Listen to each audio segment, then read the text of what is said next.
आज हम आपको लेके चलते हैं फाल आर्मीवर्म कीट के बारे में। तो मैं आपको बताना चाहूंगा कि आज के समय में फाल आर्मीवर्म कीट जो है वो राजस्थान में ही नहीं अपितु पूरे देश में ज्वलंत समस्या बन चुका है, जहां जहां पर मक्के का कल्टीवेशन होता है। जब हम राजस्थान की बात करते हैं तो यहाँ पे वो जिले जहाँ पे मक्का बहुतायत में उगाया जाता है, जैसे कि राजसमंद, उदयपुर, प्रतापगढ़, डूंगरपुर, बांसवाड़ा। तो इसमें फाल आर्मीवर्म का प्रकोप बहुत ज्यादा देखा जा रहा है इन दिनों में। तो आज के इस वीडियो में हम आपको बताने जा रहे हैं कि फाल आर्मीवर्म कीट को क्षेत्र में कैसे पहचाने।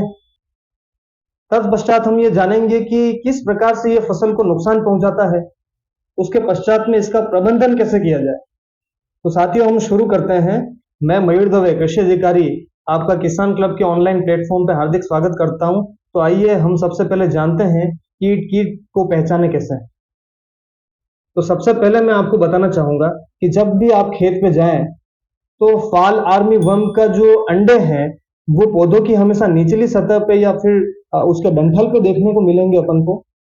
जब भी आप अंडे को देखें तो वो एक कपास के जैसे गुच्छे में आपको अंडे का जो मांस है वो देखने को मिलेगा, जैसा कि आप स्क्रीन पे देख पा रहे हैं। तो आप पहचान पाएंगे कि ये फाल आर्मीवर्म कीट का अंडा है। तत्पश्चात हम बात करें कि जब अंडे से लट निकल जाती है तो उस लट का जब आप सर देखेंगे, हेड पार्ट, तो उसमें आप अंग्रेजी वर्णमाला का वाय आकार का उल्टा वाय आकार का स्ट्रक्चर आपको उसके माथे पे देखने को मिलेगा, जो इसका बहुत ही टिपिकल उदाहरण है कि ये फाल आर्मीवर्म कीट है। साथ ही जब इसके अंडे की साथ ही इसकी लट का जब पश्च भाग आप देखते हैं तो उसपे चार डॉट आपको समानांतर दूरी पे देखने को मिल जाएंगे। चार आपको काले काले बिंदु समानांतर दूरी पे देखने को मिलेंगे। उससे भी आप पहचान पाएंगे कि ये फाल आर्मीवर्म कीट है। इसके अलावा हम बात करते हैं साथियों कि ये किस प्रकार से फसल को नुकसान पहुंचाता है। तो इसमें हम बात करते हैं कि यह एक ऐसा कीट है जो फसल के अंकुरण होने के पश्चात और कटाई से पहले तक ये अपनी फसल को नुकसान पहुंचाता है।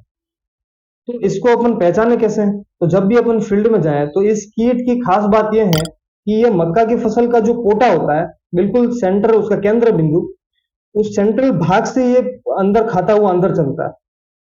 और बाहर जो खाते खाते जो वो अपना मल है, जो विष्ठा है, तो बहुत ही ज्यादा मात्रा में वो विष्ठा अपनी छोड़ता हुआ चलता है, जैसा कि आप स्क्रीन पर देख पा रहे हैं। तो आप पहचान पाएंगे कि ये कीट जो है वो फाल आर्मीवर्म कीट है और ये उस पोटे के अंदर ही अंदर खा रहा है। इसके अलावा भी आप जैसा कि देख पा रहे हैं कि ये भुट्टे के अंदर भी बकायदा ये अंदर घुस के और उस भुट्टे को नष्ट कर देता है, अंदर से आधा भुट्टा खा जाता है।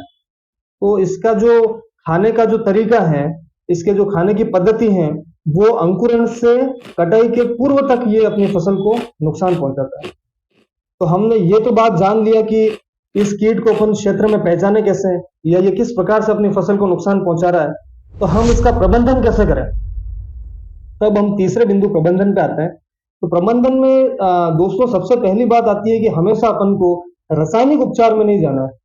अपन को सबसे पहले जाना है कुछ ऐसी कर्षण प्रणालियां हैं, पद्धतियां हैं, उनसे भी अपन इस कीट की पॉपुलेशन को कम कर सकते हैं, जनसंख्या को कम कर सकते हैं। जैसे अपन सबसे पहले बात करें डीप समर ग्रोइंग, ग्रीष्म जुताई।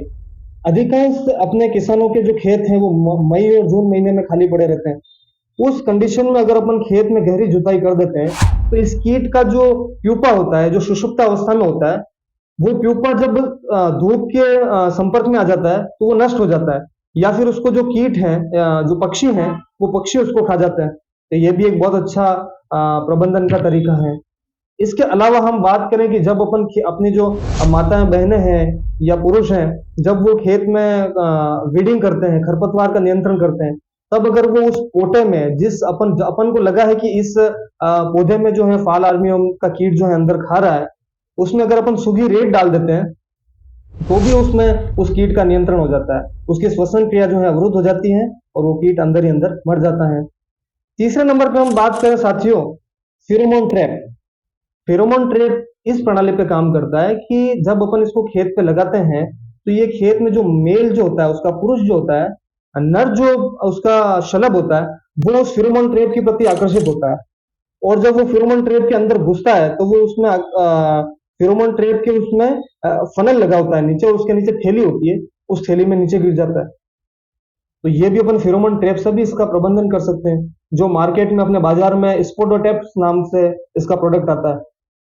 इसको अपन को खेत में 5 फेरोमोन ट्रैप प्रति एकड़ की दर से लगाना है। इसके अलावा हम साथियों और बात करें तो रासायनिक उपचार की हम जहां बात करते हैं वहां पे एक बहुत ही सस्ता और सुगम अपना केमिकल आता है, इमामेक्टिन बेंजोएट। इमामेक्टिन बेंजोएट साथियों 1 हेक्टेयर में 100 ग्राम जो इमामेक्टिन बेंजोएट का रसायन है वो उपयुक्त है, जिसको अपन 16 लीटर का जो नैपसेक स्प्रे है उसमें 6 से 7 ग्राम इमामेक्टिन बेंजोएट का रसायन अपन को डालना है और उसको स्प्रे करना है। स्प्रे करते वक्त अपन को एक बात और याद रखनी है साथियों कि इसका स्प्रे जो है वो सायकाल में किया जाए, क्योंकि दोपहर के समय इसकी जो लट है वो उस पोटे के अंदर ही अंदर खाएगी और वो बाहर नहीं निकलेगी, तो इतना अच्छा अपन को जो रिजल्ट उसका नहीं मिल पाएगा। इसलिए अपन सायकालीन घंटों में अगर इसका अपन स्प्रे करते हैं तो इस कीट से अपन बहुत ही जल्दी निजात पा सकते हैं।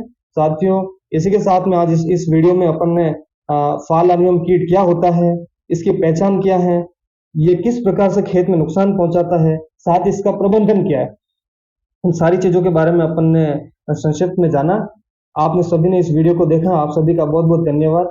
आगे भी किसानों की समस्याओं से, नई तकनीकों से जुड़ने के लिए हमारे चैनल से जुड़े रहिए। इस वीडियो को आप लाइक करें, चैनल को सब्सक्राइब करें। धन्यवाद।